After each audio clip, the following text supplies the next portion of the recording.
And before we begin, I have to mention that this conversation is made possible by a generous grant from the David Lee Foundation. Clearly, they believe in live orchestras, and that's why we are all here as well. So something that we all have in common. Perfection, I say. And now let's dive right in. I tried to keep the intro short so that we can get to the topic at hand. But first of all, I have to start with Brad.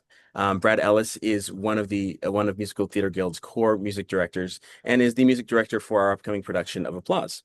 He's widely known as the on-screen pianist on Glee, and he's worked with artists including Kristen Chenoweth, Patti LuPone, and Jane Lynch, just to name a few. So he brings a performer-centered view of what live music adds to modern musical theater. Next up, Hello, we have everybody. hello, Brad. Next up, we have Julianne B. Merrill. She works in Broadway music tech and playback and has been a playback engineer on multiple Broadway productions, sometimes more than one at the same time, including Smash and Real Women Have Curves. And she brings the clearest view of what music tech is actually doing on Broadway right now. Welcome, Julianne. Next, we have Larry Blank, who is a three-time Tony-nominated Broadway orchestrator and conductor, and the resident Pops conductor of the Pasadena Symphony and Pops. He brings a rare full-cycle perspective, orchestrating for live players and then conducting those orchestrations himself. It's a kind of musical leadership that we don't see often anymore, and he can articulate the benefits of that approach and what we lose when that loop disappears. Welcome, Larry. Next, we have Andrew Gerle. Andrew Gerle. Hello, sir. Welcome to the party. Thank you. He is an award-winning composer, lyricist, and musical director, and orchestrator, and educator. True multi-hyphenate. He's played in Broadway pits and music-directed regional and off-Broadway productions, including the 2017 off-Broadway Sweeney Todd. He's also the author of the periodic table of Broadway musicals, bringing an historical lens on musical theater's evolution and the role of technology in the music department. Welcome, sir. Thank you. And Karl. Okay, gonna get this one right. Shymanovitz, right, sir? Haha. Thank you very much. Karl is currently the touring music director and conductor of The Lion King. He previously served as an associate conductor on tour, and that's actually, full disclosure, how we met 16 years ago. The Lion King is the biggest musical in the world, and I'm obviously a little biased. But Karl brings the perspective of how a commercial behemoth still honors live performers in its music making, with musicians visibly part of the audience's experience every night. So welcome, welcome, welcome. Now, throughout this introduction, I've mentioned music directors, associate conductors, and your titles as well, Julianne. By the way, is that the right title you like to go by? Music tech and wonderful.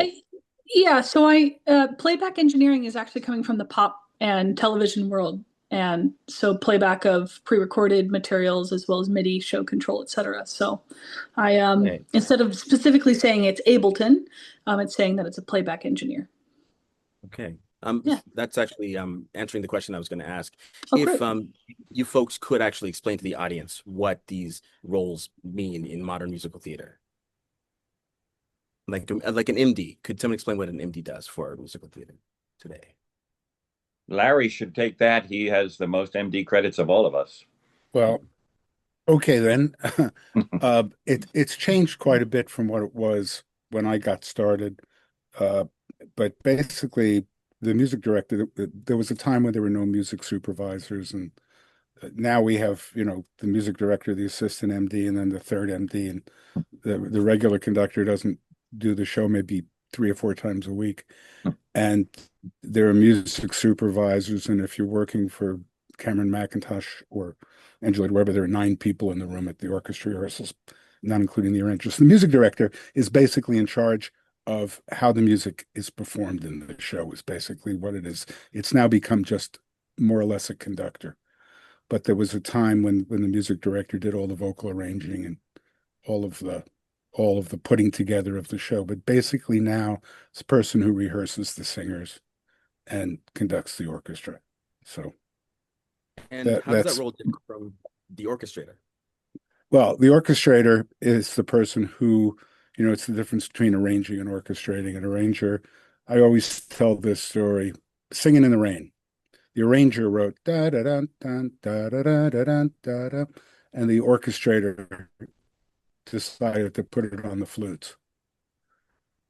So that's the difference. The orchestrator assigns uh, where the instruments go, but very often, and should the orchestrator should be a composer and arranger to begin with, but now it's a combination of people. And can we talk briefly about like an assistant conductor versus an associate conductor, their roles in modern musical theater? Yeah, well, from my experience, there's no difference, but associate sounds better than assistant. And now what's happened, it's become the associate who is basically the second MD, for lack of a better way to describe it, and the assistant is the next person up who conducts the orchestra. So, however, I, I I mean, I don't mean to sound ancient because it wasn't that long ago, but originally there was usually a conductor, an assistant conductor. There was usually a rehearsal pianist who was very often the assistant conductor.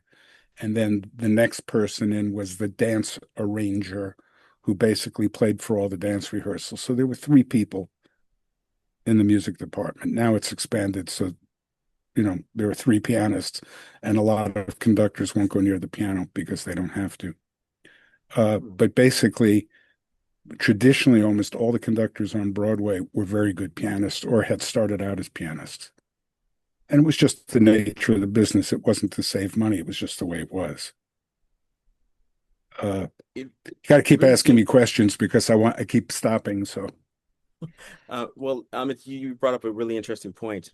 It seems like conducting is now not as important for the MD, or the separation has happened more in modern. Like you could be the MD and not actually have to stand in front of an orchestra and conduct or even know how to conduct these days. that's possible too. But also now, and Julianne can express this too, a lot of shows are also on click tracks. So, which in my day wouldn't hear of it, Yeah, having a click track, or at best we had a metronome. The only time we had a click track is when they started adding vocals, that were pre-recorded and stuff like that on shows like La Cage. And it was Don Pippin who started it on Applause. He started really. superimposing Yeah. vocals. The choreography got too busy. So Don did that on Chorus Line. He did it on La Cage. That was his thing. I did some on Applause. And if I may, I But believe Okay. but Burt Bacharach also started the Pit Singers, which is a different th thing. They're not that's recorded, right. but they were in. I mean, Bacharach was such a pop genius and came from that recording world, and he really turned around the sound in the pit to the point where Merrick on Promises, Promises, the producer David Merrick, he was so afraid that the sound would be so clean because of the way it was amplified that everyone would think it was recorded. And he was like, I'm paying all Yeah. these musicians. I don't want them to think this is a recorded track. It's going to sound too good. But Bacharach was kind of a control freak from what I hear, and he demanded this amazing recorded sound, and we've sort of kept that Yeah. since. Well, Yeah, he brought in Phil Ramone, who was the big recording engineer, and they actually it was the first time that an orchestra pit had gobos in the pit. It was divided up like a recording session. right. And I mean, I was around at the time and I saw it, early on. That's so exciting. What was if I may ask a question? What did it sound like? Like how was it different from the other shows that were playing at the time? Was it really palpable? Oh, absolutely. It was a game changer. Wow. But what happened was it didn't move on to all the next succeeding shows. It did with Jonathan Tunick decided to use the voices in the Pit of Company. He Right. talked Sondheim into it, but it didn't become a tradition. And Was it miking too the pit like expensive? Was it that, just too much trouble? no, it just was different. It was very different. But Yeah. I will say, I conducted their playing of a song in 1979, and we were similar in that Marvin Hamlish wanted a studio recording sound. So the instrumentation was picked more like that as well. And it sounded very similar on that show. It sounded, uh, for lack of a better word, a little mechanical Hmm. out in the house. Um, I'd like to add a couple of things. This is kind of bringing us around to, I think, one of the main topics we want to explore, just the idea of the perception of what is live and what isn't live. Um, yes, and Julianne has worked in this area too, where uh, some shows go out now to high schools, et cetera, with basically karaoke tracks, which is not live. But technology is allowing certain kinds of modern shows to, by using MIDI, have more flexibility about how you can uh, follow a singer. And some of that is done for highly technical, practical reasons. Um, it is helpful to see live musicians playing, especially for uh, revivals of shows from 2000 and before, 1990 and before, because a set of live musicians is a little bit like a tightrope strung on the stage. You know, tonight might be different. There might be something that changes. The biggest way we've all felt this is shows that rely a lot on comedy are much harder to adapt to any kind of pre-recorded situation, because even if an actor is so precise that she does the timing the same way every night, the awareness that she can't change it will infect her performance and even the audience's kind of awareness. It takes a little bit of the live away from the live experience. And this is something I think Juliana can speak to. Does that Yeah. make sense? So what's really fascinating is so a program that I'm using that a lot of other people are also using is called Ableton, and specifically it's actually called Ableton Live. And so I have a passion for live performance. I have a background as a pianist conductor, and what's interesting is as we talk about the development of the MD is okay, if you're the conductor, you probably play the piano really well. And now you're playing a piano conductor book as opposed to a stick baton book.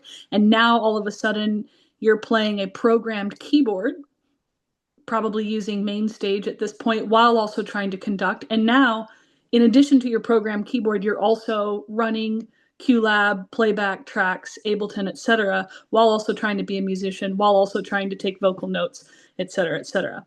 So these are the predicaments that I found myself into, and also no one gives you any training on what to do when the proverbial shit hits the fan, right?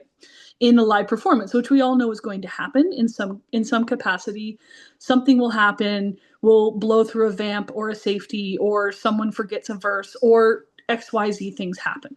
So I kept being in this position with all of this technology, but without a clear direction of knowing what to do. Plus, then having to call sound for help and just feeling so helpless, which then puts you in a state of anxiety while playing a show. So that's how I actually got into this is a proverbial take the bull by the horns and learn the tech myself so that I could do it myself and fix it myself and also program it how, as a conductor, I wanted things to behave. Um, so as we look at how technology starts to integrate, not only do we look at, okay, how do we actually make the programming work, but how do you advocate for the live musician? And how do you advocate for the music? And in collaborating with a team of, okay, how do you now take into consideration a scene or a fermata and a click stopping and then restarting? Or how do you take into consideration a vamp?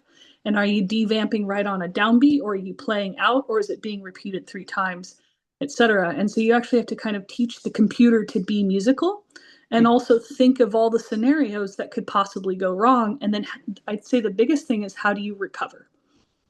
You know? It seems like you're talking about it as if it's an almost an organic kind of growth via this element to live musical theater Mhm. making, music making. Do you see it that way? Do you feel like it's inevitable? Like it's this is the way it is, and this is the new norm, or and how does that make you feel? Sure. So again, kind of coming from a perspective of being a conductor and it's being a communicator with other departments and understanding how different people think and function in a musical. The biggest thing I actually learned pretty recently in the last couple of years is not everyone who works on a musical speaks or understands music. And that, you're working with a lighting designer, you're working with now video projections are huge in musicals. And so they're not speaking in bars and beats and tempos. They're thinking on a timeline on a 24-hour clock. And so it actually got more involved in the time code aspect of things as opposed to the need to maybe play back a bongo loop or a shaker loop or something. So the organicness actually comes from the technology synchrony between all these different departments, as well as dancers needing a steady tempo out of safety night after night, week after week. And so learning how to speak different departments' languages and then how to communicate very quickly in the room, because there's a lot of safety involved as well. So it is very organic and it's very reactionary to what's going on stage while also giving consistency. Now, If I Karl, could, I remember. Oh, yes, Brad? sorry, I just wanted to chime in for a second, just take a sort of a Mm-hmm. bigger picture view on this and sort of put on my composer hat. For some people in the audience who are saying, this sounds insane. This sounds ridiculous. Why are we making this so complicated with all this new technology? What are we chasing? What are we trying to accomplish by adding all this when it's worked very well for many decades without all these fantastic new technology?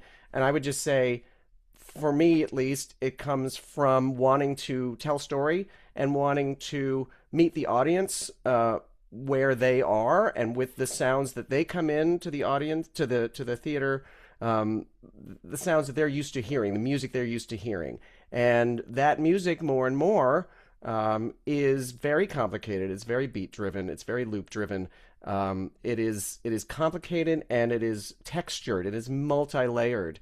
And as a composer, if I want to speak that language to my audience, I need the tools to do that.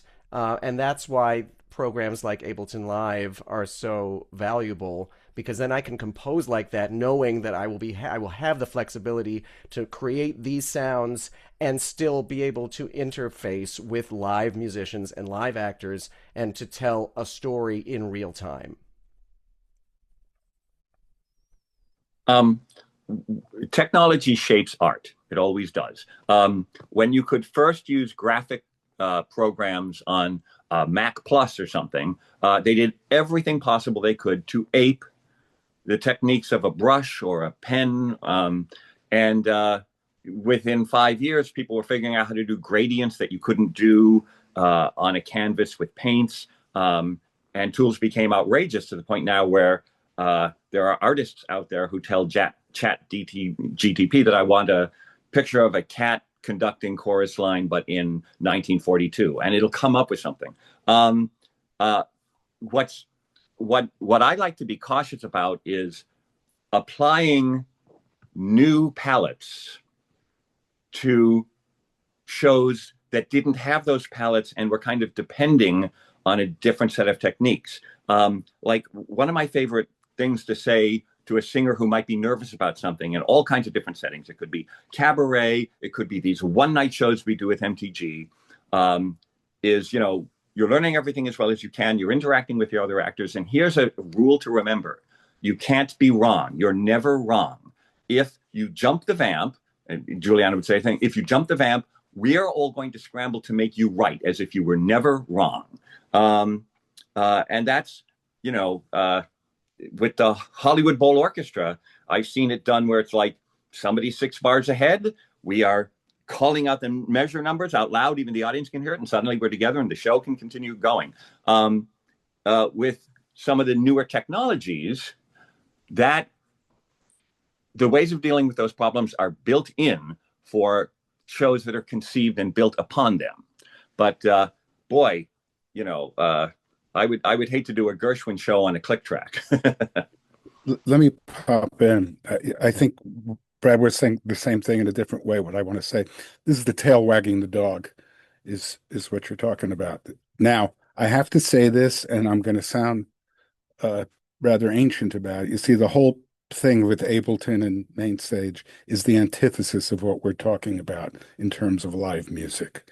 See, and I have uh, stayed my course in trying to stick with live orchestras. When I orchestrate, I don't orchestrate for synthesizers. Not that I haven't used them or haven't played them, and I was around when the RMI was invented and was used in every show on Broadway from 1968 to 1975.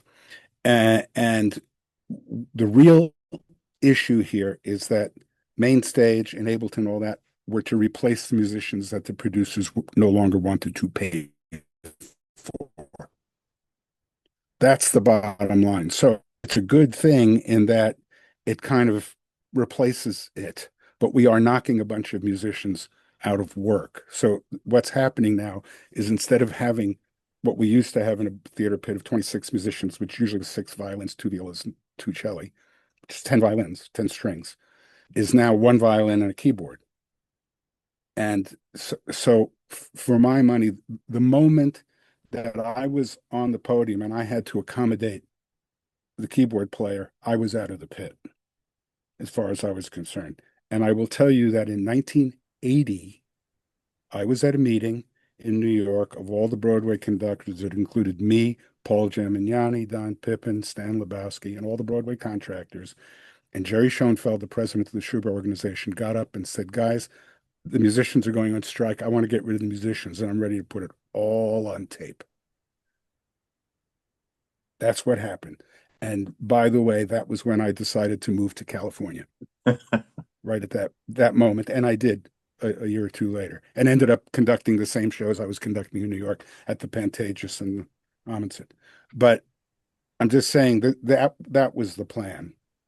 And in fact, this is a little known fact, Cats had been recorded in Europe in 1980.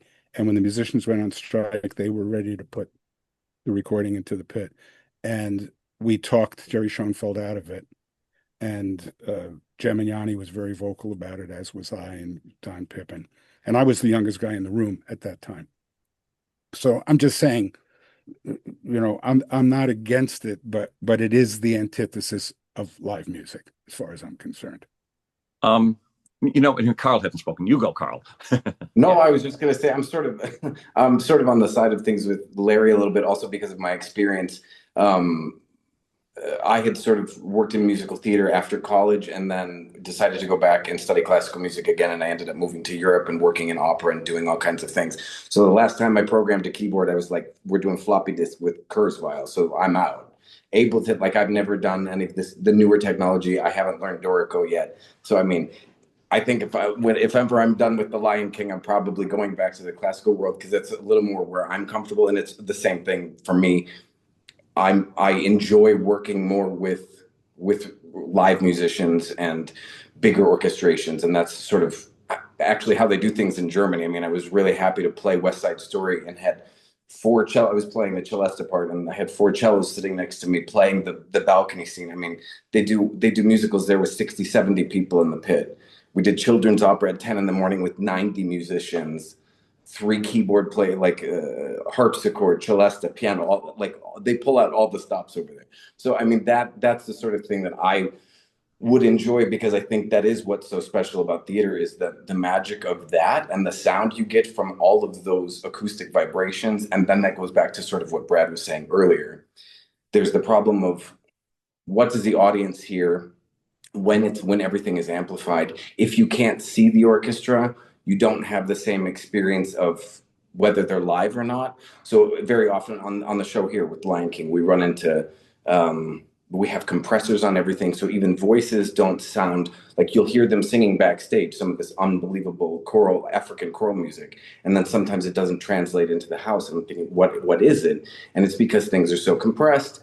I have to tell the horn player occasionally has to be careful not to sort of overdo it on a microphone. And he's got a huge dynamic range. He's one of the best horn players I've ever heard. And sometimes in the house, he sounds like a kazoo.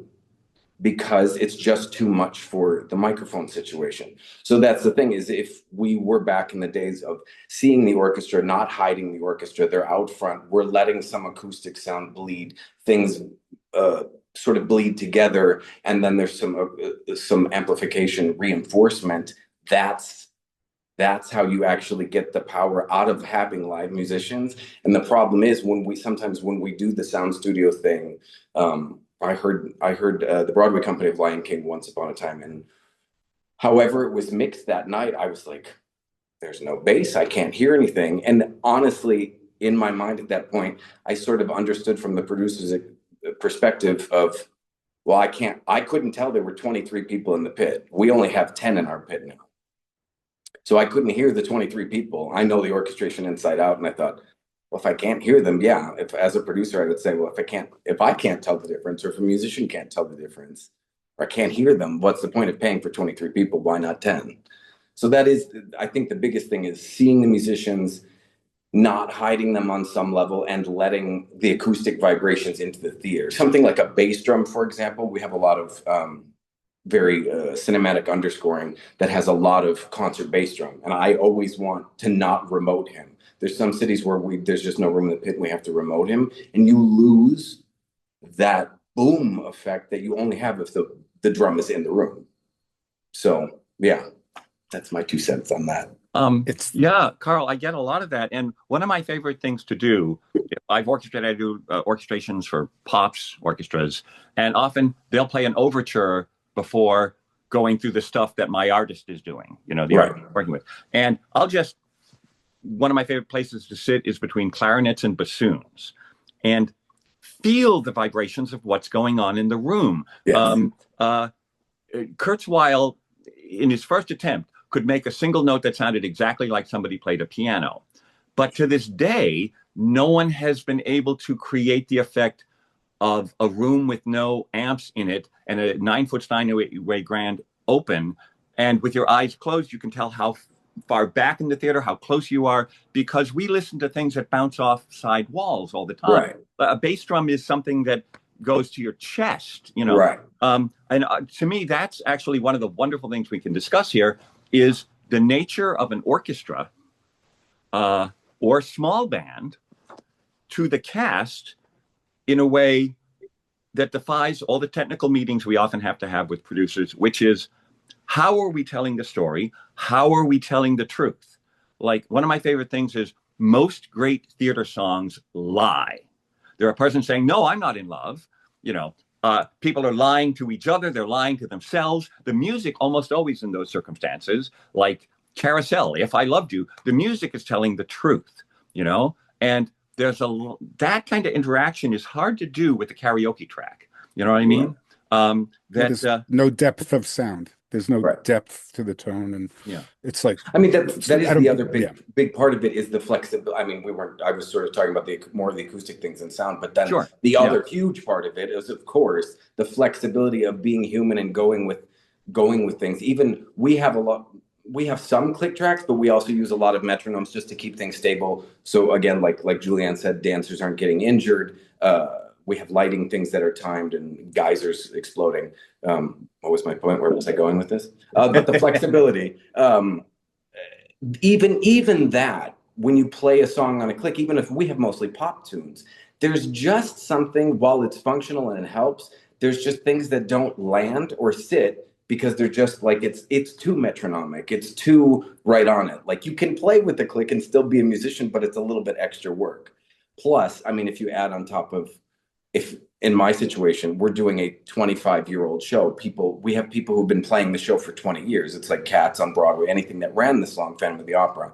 It's a whole different art of sort of maintaining the humanness and the awakenedness and the inspiration of, like, how do we do this for the umpteenth time? And hopefully the first time. Yeah, I mean, that is the work. Larry? Let me throw something at you. A few years ago, I was involved with Fosse Verdon and with Alex Lacamoire, and he asked me to recreate some of the Ralph Burns charts, and I conducted most of the sessions. So we were doing the cabaret number right out of the film, and it was beat for beat exactly what it was in the film, and we recreated Ralph Burns' chart, conducting it in the studio. We recorded it in New York, and when we got to the Life was a Cabaret, cabaret, we're playing the ending, and it was perfectly clicked out. And Lack said to me, "It's not working." I said, "Turn the click off for the last 8 bars." And he said, "What?" And I said, "Turn the click off for the last 8 bars." And I conducted it like I would in the theater. It didn't go faster. It's what Don Pippin used to call the same tempo, but faster. Right.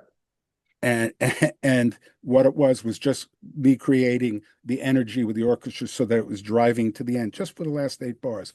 And if you put a click to it, we were still with the click, but maybe just a little ahead of it.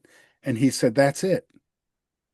Now, Right. afterwards, they had to chase the click and put it back in because they were syncing it with other things. But this is what you're talking about. It's the Yeah. liveness of the moment, and which we're not able to do with click tracks. But is the click track there because we're trying to be consistent, or are we doing it so we can sync up the synthesized instruments? Yeah, I mean that's for us, and I mean it's just you have to operate at a certain level of perfection now in this business because I think that's the other expectation from audiences is that's the sound they on some level you want to hear the CD or you want to hear the studio quality recording in the theater. That's the ideal on some level, and that comes with a level of perfection. And if you pursue the perfection too much, you do end up losing the humanness of it. That is sort of the trade-off. You can have the clarity, perfection, day to day to day to day, but it may lose something human. And The other Larry, thing, oh, well, I just want to say, and this might affect what you're saying, Larry, you represent a kind of institutional wisdom. And Alex Lacamoire is super bright. He's really, really smart. But in doing that with him, you've now passed on the institutional wisdom to a person who might be a couple of years younger than you, and it can right. continue on. Yes, and he appreciated, but what I was going to add to what you're saying, he did take it on board completely. And I know he took over as conductor of Sweeney in New York as well. Or did he open it? I think he opened it. And when I was doing White Christmas, which I orchestrated, and we had a full-sized orchestra. It was 24, 25, and we opened at the Curran in San Francisco. I wasn't conducting it, Rob Berman was. And I was in the back of the house, and there was an oboe solo. And I heard this oboe solo not coming from the pit, but from a speaker above the stage. And I jumped out of my seat and started chasing the sound designer around the theater, saying, "What are you doing?" I said, "There's an oboe. It's in the pit. It's in the orchestra. Why is it coming from heaven?" Right. And that's the kind of thing that was absolutely driving me crazy. And we're talking about live music now. Can I say something to Larry about White Yeah. Christmas? Doing White Christmas with the full orchestration, both I did it in Detroit and in Denver, was literally one of the highlights of my career. Your orchestrations for that were so Well, wonderful, and doing that show, it's so well done, and it was just it will always stay with me as two. Those are two of my favorite theatrical experiences of my life. no, And thank you. And really gorgeous. I credit my mentor, Erwin Kostel, for that gift. But I really appreciate that. But I was trying to do what I grew up with, and fortunately, the producer Kevin wanted that sound. Yeah, They really wanted that acoustic sound, and we got it. So I was you very did. happy about that. But I want to let Julianne speak. I was just saying, I'm talking now about sound men even more than the Ableton and the synthesizers and everything else. That's a whole other discussion, which has destroyed live music more than anything else. Yeah, I'd actually But love go ahead. to jump in for a moment. Just as a reactionary. What's fascinating is, like, for example, I've always played the piano and conducted, but I do not orchestrate or arrange. Just kind of, I'm more grew up with computers, and so I was having a hard time finding work in the city because there's a lot of really good pianists, conductors, etc. And the pay rate for an accompanist kind of just kept staying at $20 an hour, 25 an hour. And if you said no, somebody else would say yes. And so I actually had to reinvent myself in order to get a job. Basically, I got into technology because I found that a lot of the other people that I was competing with jobs with did not understand the technology. And so therefore I learned it so that you would rather hire me, for example, than someone else. Just as a very practical type of a skill set. And so it's kind of like developing into a new field and new jobs for people. And then the other thing, for example, I just did chess with Brian Yusufer. And so we have a 17 person orchestra, and 15 are on stage. And then the percussionist is downstairs, and then the drummer is downstairs. So it still is a full Ableton set, but the only pre-recorded tracks are we have some backup vocals in One Night in Bangkok, and then we have a couple rototoms and a couple snares. That's it, because Brian, as the orchestrator, has taken great care to really deliver the ABBA score as it should be delivered. It does have the 3 keyboards with all the synth sounds, but then, and what's also interesting in reacting to what you're saying is, something that I work with Brian on, or also Alex Lackamore on, is we're only going to have click for these 4 bars, for example, just to set the tempo. And then I automate a stop. So you just keep playing.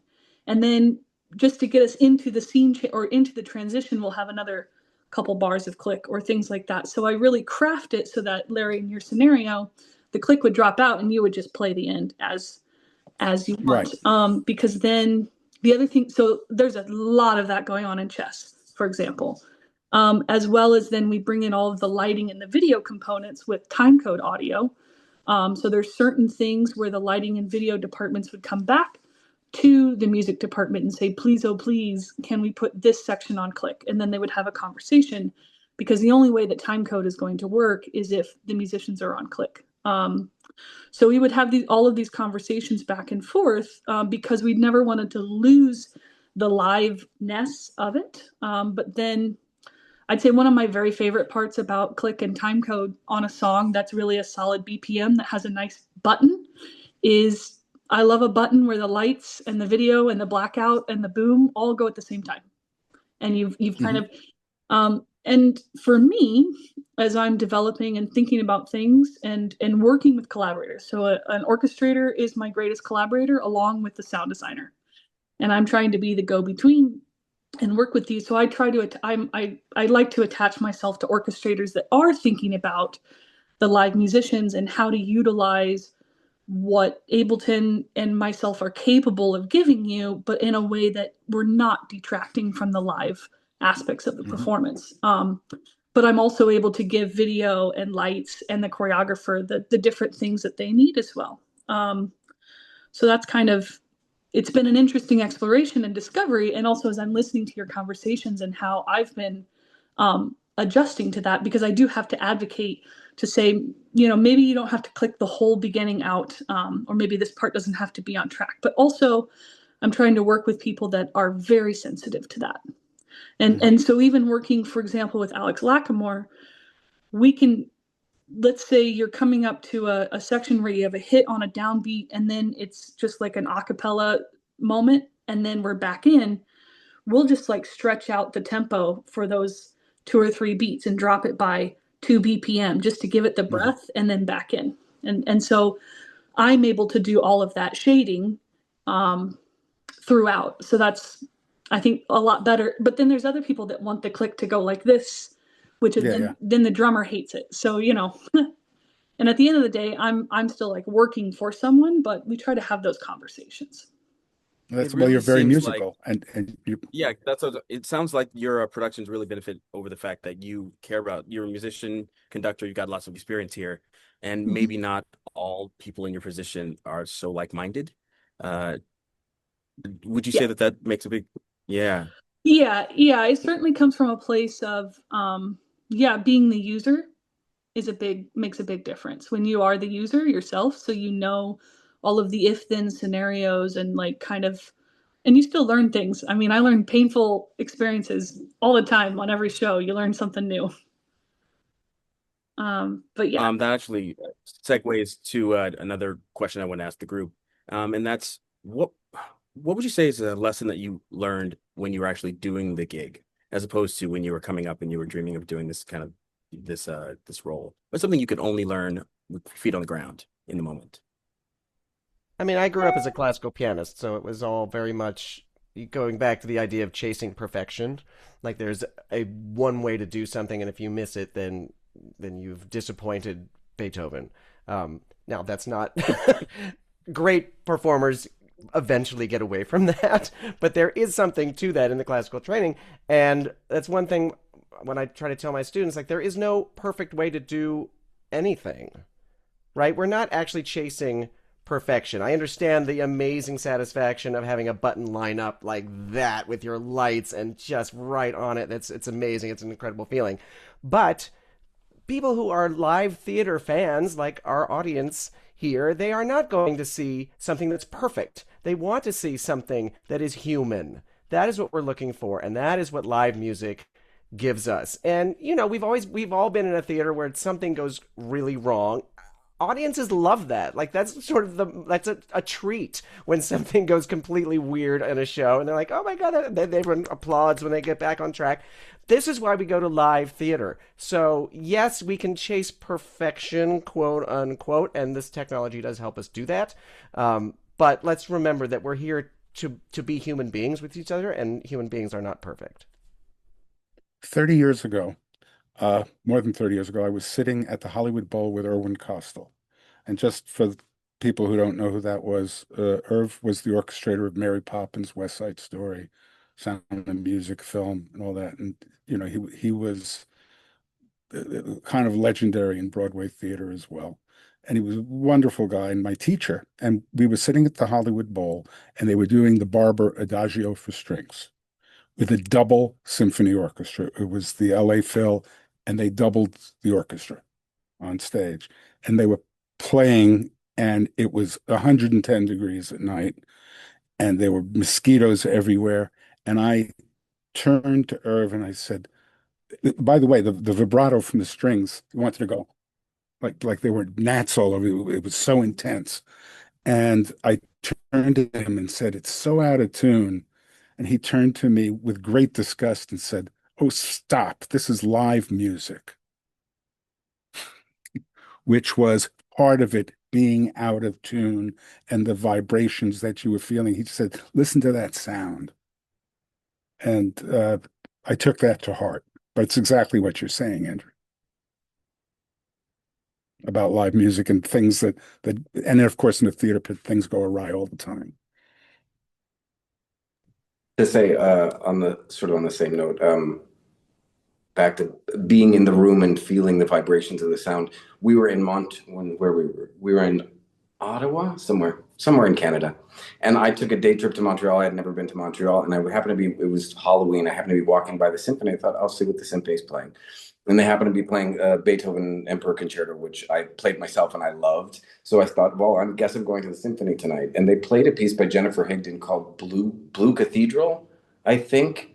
I have never wept. I have never wept through a symphony concert like I did that day. I sat in the choral section on the stage behind the violins, and just working in theater, working in amplified music all the time. I don't remember the last time before that I actually heard an acoustic performance. And I cried through nearly the whole thing because just sitting so close and feeling all of the vibrations from like very soft violin playing was just blew my mind. So for me, that's that's the thing about live musicians is the power, even when something is so soft and strings just start playing and the whole room has like a thing to it. That's something you cannot replicate in any other way. The pleasure of making an audience sit forward and Yeah. not just hitting them with amplification. Well, and that's the thing, but even when it's soft, it's like feeling that you can hear the air, you can hear all of those things. Oh, What's interesting is talking about synthesizers, the most easily synthesized sound is the harp. And what happens is the keyboards, it's virtually eliminated the harp from theater pits.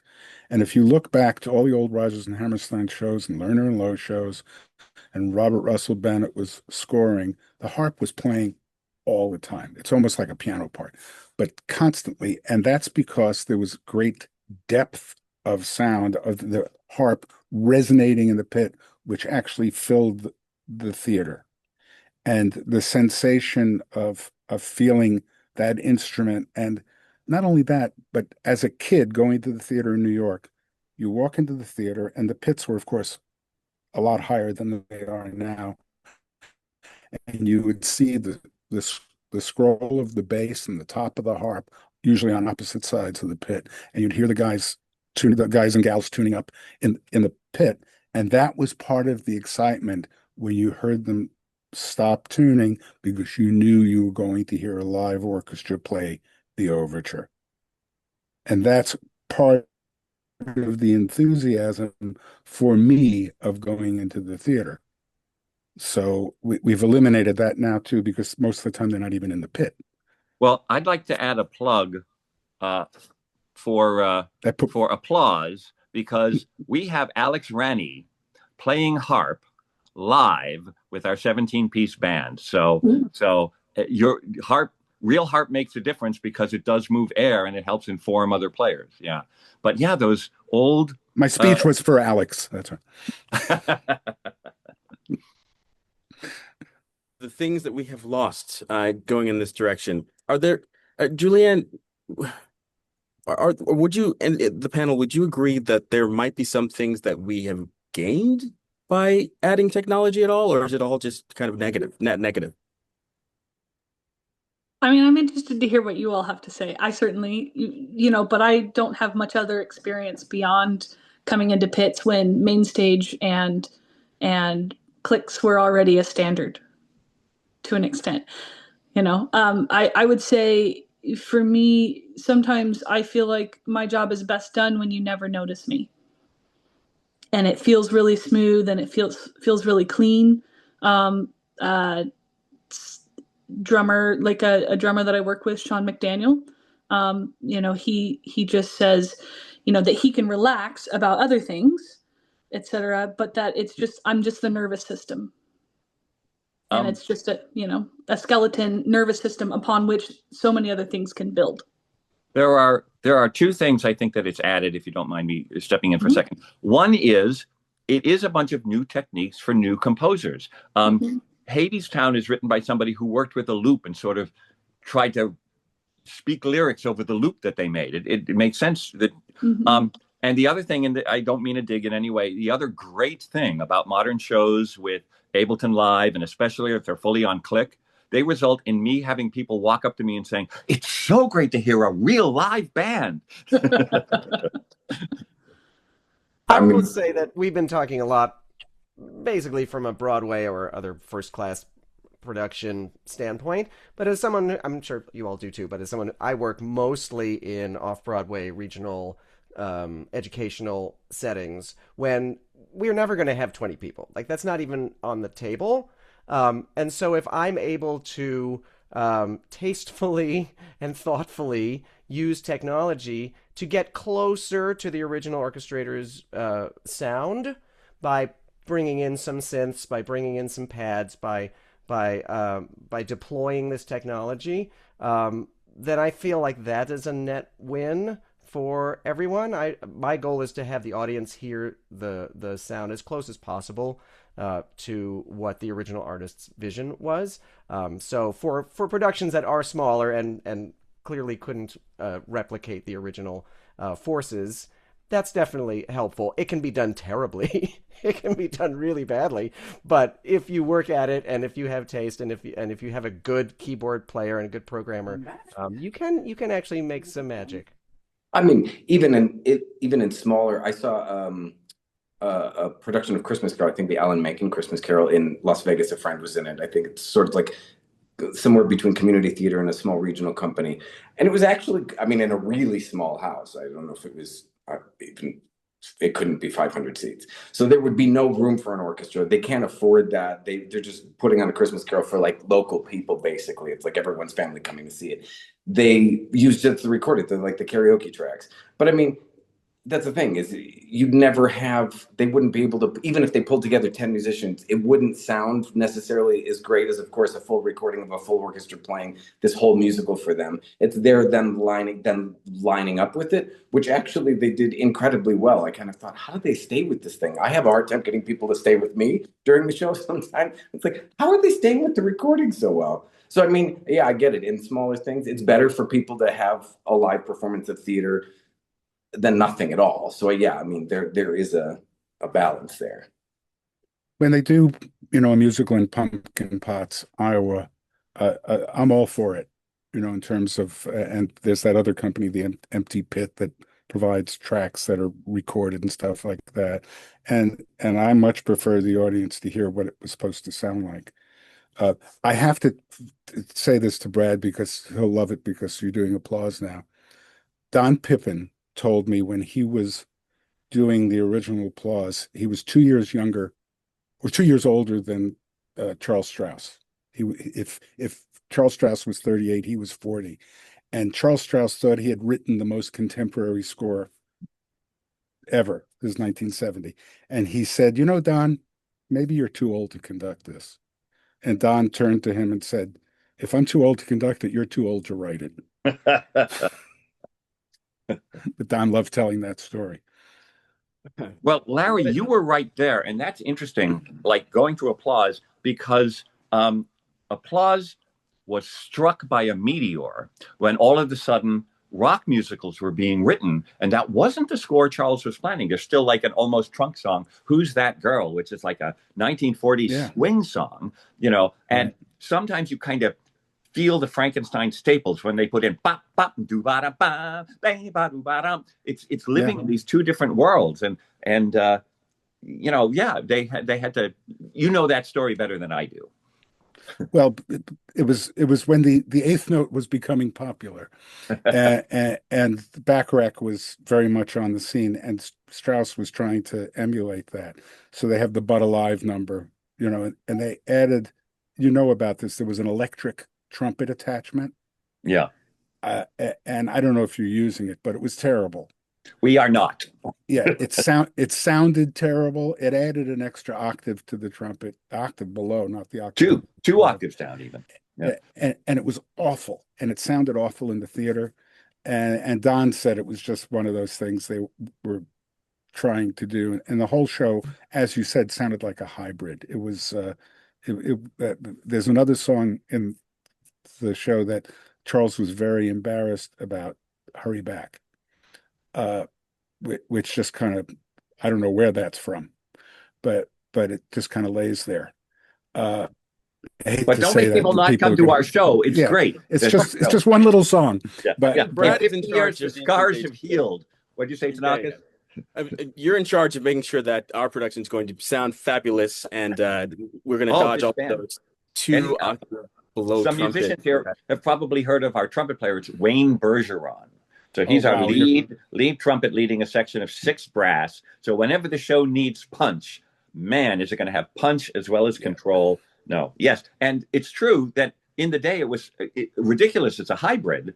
But in 50 years, the Frankenstein scars have sort of healed, and it holds together maybe now a little better than it did then.